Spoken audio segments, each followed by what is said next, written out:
Guys, who else up Silk in their song right now? The game everyone and their mother has been waiting for the last 7 years is finally out, and it's already a week old. As you can probably imagine, everybody has a lot to say about this game. I mean, it was the most wishlisted game on Steam. Everybody wants to throw their 2 cents in, and I am no different. I've been frequenting the SILKSONG Steam store page for a while now and reading so many reviews, and I thought I would kind of go over the most common pros and cons people have of this game, at least according to Steam, and give you my thoughts on them as well, because I need to talk about this game, and I know that everyone on my close friends is tired of hearing me talk about it. So I thought I would burden you all instead. I do want to disclaim though, Hollow Knight is in fact my favorite game of all time, so I might be a little bit biased, a little bit of an understatement to say that I was very excited for this game to come out. I am going to do my best to give the most objective review of this game as I possibly can, because believe it or not, I don't think it's perfect. I don't want this video to just be 45 minutes of me glazing SILKSONG. Also, this will not be a full-fledged review of the entire game as I have not finished it yet. I'm a little over 20 hours in, and I'm in the beginning of Act 2. Kind of gives you a frame of reference of where I'm at. We'll largely be discussing the first act of the game. I'm not going to talk about the story really, but in terms of places, boss fights, items, I will be going into those, so if you don't want spoilers, then click away now. Without further ado, let's get into it. Let's just go ahead and get the obvious out of the way. Stylistically, everything about this game is perfect. I don't think anyone was expecting anything less from Team Cherry, considering how good Hollow Knight looks, but that doesn't mean we can't give them credit just because we expected it. The art direction, the soundtrack, audio mixing, like, it is all just so top-notch. The animations for everything are so smooth, and I love that there's so many more cutscenes in this game. It really makes the story come to life a little bit more, which I appreciate as I am a sucker for the story. The soundtrack, I mean, again, did we expect anything less? Christopher Larkin has done it again. I have never doubted that man. Each track perfectly encapsulates the area that it's for. I love the motifs used for the bellways. Like, guys, the motifs used throughout Hollow Knight are like one of my favorite things to talk about when it comes to that game. I mean, I haven't even finished the game, but the way that it feels like there's kind of something similar in SILKSONG. All of the sound effects sound so good. Each sound is so crisp. I love that so many of the sound effects are the same from Hollow Knight. I mean, I didn't really think they would be different, but sitting on that first bench, girl, yup. It felt like coming home, truly. Getting that first bench heal, doing your first bind and healing, like, kind of piggybacking off of that, I want to talk about the world building in SILKSONG because it is excellent. In Hollow Knight, it definitely feels very empty because the entire plot of the game is all of these bugs have been overtaken by an infection and have lost their minds. Hollowness is kind of a barren wasteland where it's just bugs that are kind of roaming around aimlessly. There's not a lot of intelligent life to be found there, whereas Farloom feels so alive. There are so many more NPCs to talk to, which I am obsessed with. So many more shops and vendors. You can really get a sense of like Farloom is still alive. It's still operating and functioning in its intended way, which I personally think makes the game way more engaging. Within the first 20 minutes of the game, I feel like you meet so many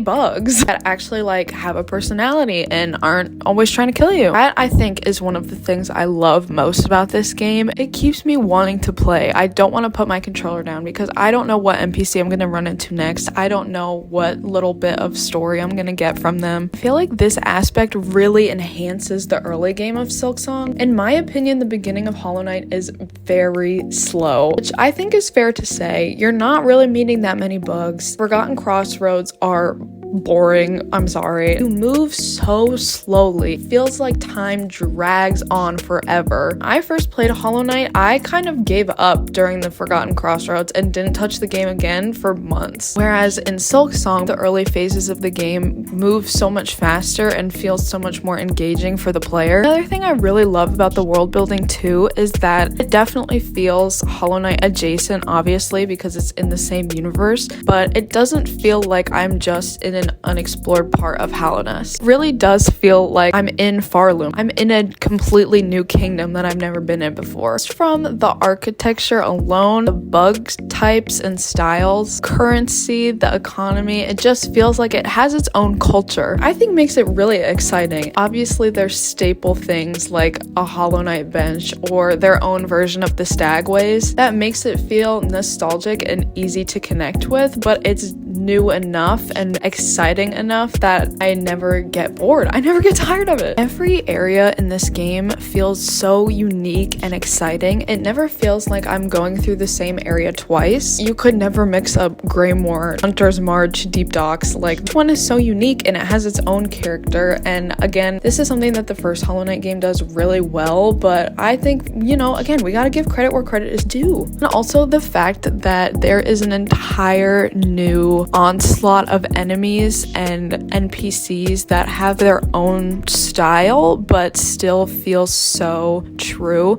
to the Hollow Knight games. It's very impressive to me. Now, obviously there are a ton of new mechanics in this game compared to Hollow Knight. Soul is a thing of the past. We have Silk now, and instead of casting spells with your soul, it's mostly you using your Silk and your needle to fight. I do love the soul mechanics in Hollow Knight, but I do think that the Silk is super interesting and fun, especially for Hornet's character. A lot of Hornet's moveset that she uses when you battle her in a Hollow Knight, you can use as her in this game. Like her stab with her needle or web of silk that she puts around her. I personally love it because I love continuity and I eat it up. Plus, lore-wise, it just makes sense. I don't think that they could have Hornet contain soul like the Knight can. Also, Hornet's movement is completely different to the Knight. She is so agile and quick, and personally, I love characters like that in any video game. This was one thing I did see a lot of complaints about on Steam. A lot of people that don't like the movement of Hornet's character compared to the Knight, which I respectfully disagree. I think it's awesome. I love that you can sprint and dash and jump all over the map. Even though you don't start out with the dash in this game, I feel like because her character is bigger and moves a little bit faster, and you can pull yourself up onto ledges without necessarily having the wall climb or having a double jump, it again makes the beginning of this game feel so much faster paced. I think it makes it easier for players to ease into the game. Don't see her movement really as very janky. I feel very nimble playing as her, and I feel like it is very true to who her character is in Hollow Knight, so I'm obsessed with it. Charm system also got completely reworked, so now we have crests. You can still equip charms in your crest, but each charm has a designated type, and you can only put so many of one type of charm in your crest. I feel like this is a little bit limiting on the player. Part of the fun in Hollow Knight, I think, is the freedom to build your own charm stack, decide what abilities are important to you and your playstyle. So having this new system is, again, I say limiting. Also, just feel like I haven't found that many charms that I personally would use. Pretty much use the same ones that I found at the beginning of the game, which are the warding bell, the magnet for the rosaries, and the compass. You do have tools now, which is pretty cool. It's basically just projectiles. Feel like the charm system was kind of reworked this way, so you would have to utilize tools. I feel like for so many of the fights, tools become very necessary. So I kind of understand it in that sense. Personally, I just think the charm system in Hollow Knight was perfect. It's not necessarily that this one is bad. There's just not enough pros for me to say that I like it more than the Hollow Knight version. I do think crests are pretty cool though. This was another complaint I saw in a lot of Steam reviews that I respectfully disagree with. I don't like that certain crests have their own moveset. Some reviews said that you have to relearn what Hornet's moveset are for each different crest. Personally, I think this part of the charm system is pretty freeing and allows players to have the freedom to choose what kind of crest that they want to use in terms of what their individual play style is like. You know, you can have your short quick attack, have your long heavy attacks. Two that I alternate between the most are the Wanderer and the Reaper. Can't say that I really use the default one that much purely because of the diagonal pogo. Don't get me wrong, I understand, again, I just said it earlier that I love continuity, and I understand that Hornet's character in Hollow Knight has a downward diagonal pogo, but oh my gosh, going through the early stages of this game with the diagonal pogo made me want to rip my hair out. Actually, just because of how precise Hornet's other moves are, I feel like the diagonal pogo is a little bit janky, but I can see instances where people would enjoy that more. It's not like you have to go the whole game with it. If you want to change it to a different crest, you can. Can't really give it too much criticism for that, but death to diagonal pogo. If diagonal pogo has no haters, then I am dead. Also, I love the addition of wishes into this game. Being able to grant requests of bugs in the game, again, makes it feel so immersive and makes Farlem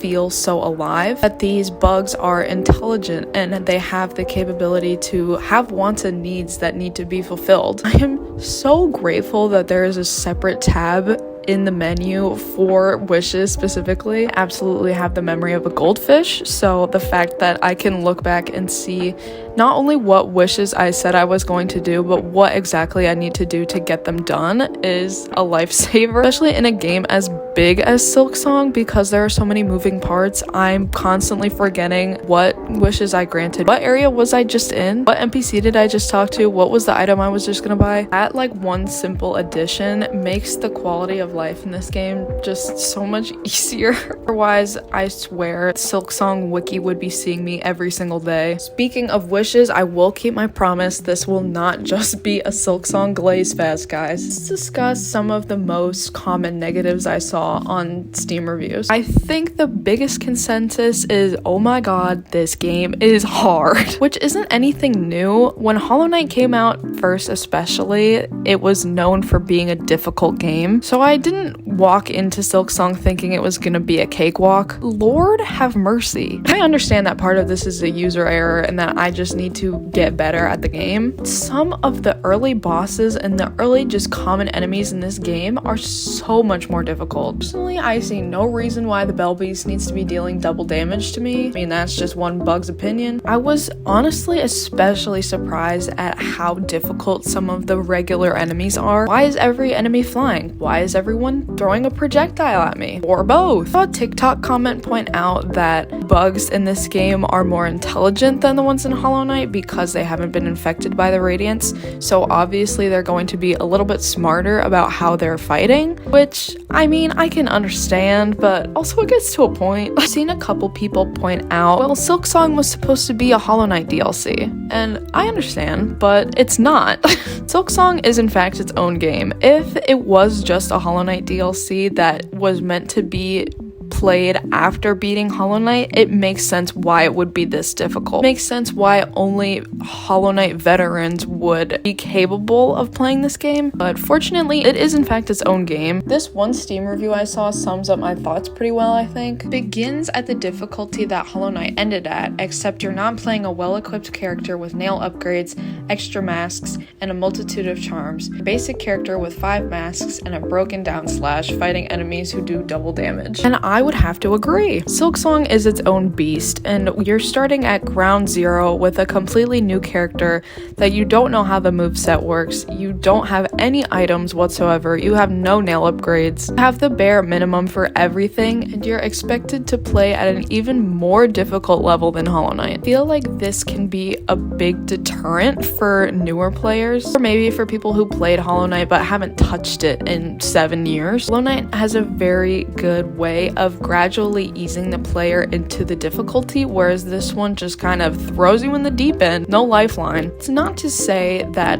the difficulty is impossible to deal with. I think it can be dealt with. I dealt with it, so I feel like that's saying something, because I'm not very good at games.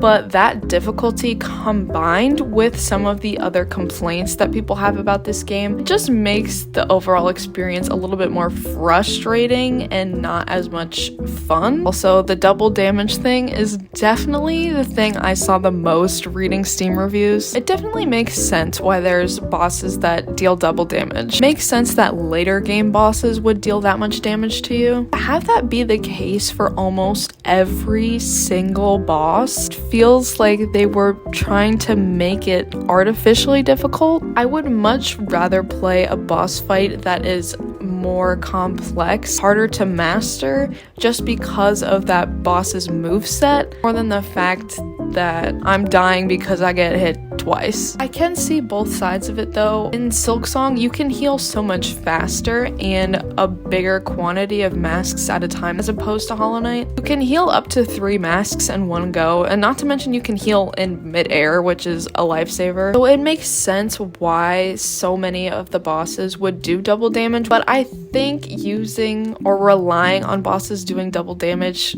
for every single boss fight does kind of get repetitive. Another thing about the boss fights that I have found to be a little bit repetitive is that it feels like so many of the boss fights during their second phase, they send out their little squadron of bugs. Don't get me wrong, it makes sense for some boss fights, but for so many of them to rely on this, I'm like, okay, I'm kind of over this. I think Fourth Chorus and Lace are 2 good examples of bosses that don't rely on having their own minions defeat you in the boss fight while still being very entertaining and difficult. Fourth Chorus probably took me like over an hour to do without him sending a squadron of bugs after me. So I feel like that shows you don't have to incorporate external bugs into every boss fight for it to be difficult. The amount of common enemies as well that do double damage and traps, especially in the early game, is just very discouraging. It makes one of the things I love most about this game, which is exploration, so much less enjoyable. My favorite thing is exploring new areas, and obviously that will come with its own challenges. I'm not expecting for it to be a breeze. I am terrified every single room that I go into because the new enemy here is probably going to kill me in 2 hits, or I'm accidentally going to step on a trap on the floor I didn't see and get wiped out. And I haven't healed at a bench in 20 minutes. It can just get really exhausting really quick. Difficulty at the start of the game feels like it's only meant for people who surpass the ending of Hollow Knight with ease, except the skills that you acquired in Hollow Knight aren't exactly transferable to Hornet's character because she's a completely new character. She has all new movesets. You don't have any of your items anymore. It's challenging. It's not impossible, but it is extremely frustrating. Something I saw a lot in Steam reviews was the runbacks between bosses, the trek you have to make between a bench and a boss fight. First, I didn't really understand. I was like, it doesn't feel any different than the runbacks you needed to do in Hollow Knight. Then I got to the last judge. Oh my gosh. This boss fight is so brutal. It was the first time I almost rage quit in my life. Last Judge is a very difficult boss, at least for me, on its own. But the fact that every time I died, I had to go through a long platforming section filled with enemies that take at least 4 to 6 hits to kill. And I can't just run right past them or else they're gonna throw a projectile at me and I'm gonna lose health. Having to deal with that and then getting to the boss fight with like half health was just, let's just say I needed to put the controller down and walk away, especially because so many of these bosses are doing double damage and you have to take your time a little bit. Concept of tanking bosses or even just defeating bosses quickly isn't really a thing in this game. So I would say on average most boss fights are going to take you longer. Personally, I don't have anything wrong with that. Last Judge I think is a good example of a boss fight that I personally enjoyed fighting, even though it was insanely difficult for me. But having to deal with the run back on top of how long those boss fights are becomes extremely draining. So is it just me, or does it feel like so many of the bosses in this game give you no reward really? It makes sense for bosses like the Last Judge, where the entire point of beating that boss is to get to the next section of the game.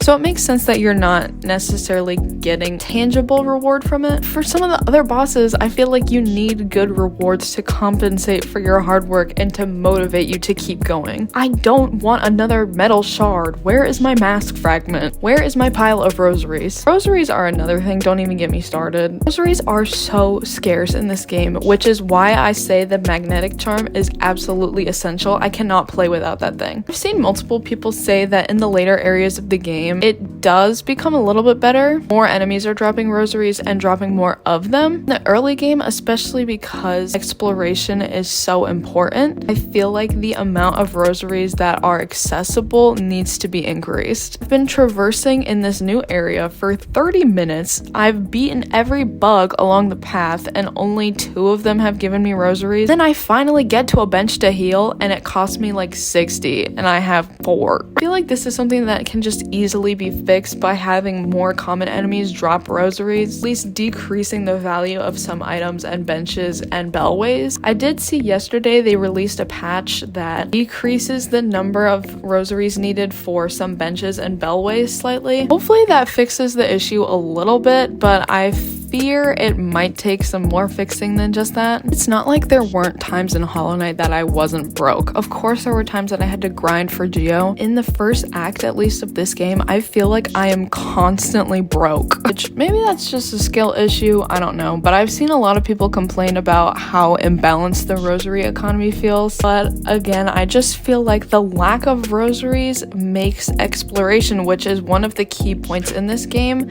very tedious and very nerve-wracking, because you never know when's the next time you're gonna die and lose your rosaries, when's the next time you're gonna need 100 to buy a bellway. I feel like I've been dogging on this game so much. Guys, Team Cherry, I still love you. I still love you. Please don't hate me. Because there are a couple negative components to this game, I don't think it means this game is bad in the slightest. I'm still having the time of my life playing this game. Don't misunderstand me at all. I never feel like I'm getting bored. I always want to keep going and keep playing. Always throwing some new surprises my way. Like, what do you mean I'm just walking along and I get captured by a bug and taken to the opposite side of the map? It's just excellent. There are just definitely some things I think that could be tweaked and make the quality of life and the experience of this game a little more enjoyable, or at least only a few things need to be tweaked, because some of these issues I feel like would be fine to deal with on their own, but the amalgamation of them kind of can be insufferable at points. Humor and the story and the world building will always make me come back to these games, even though the gameplay in its current state might be a little bit rough for me. Maybe I'm just not completely used to all of the mechanics that this game has to offer. I still love this game and I am having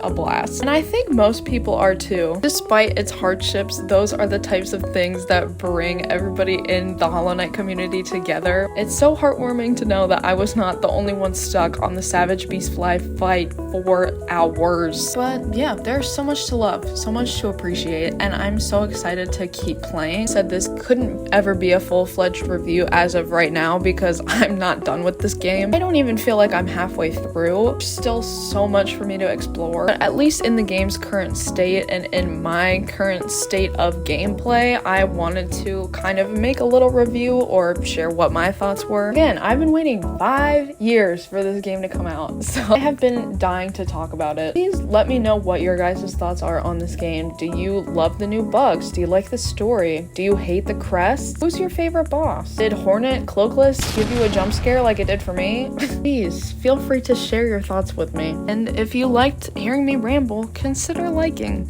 or subscribing or both if you're feeling generous. So yes, thank you so much for watching. Enjoy your SILKSONG gaming experience. As a great bug once said,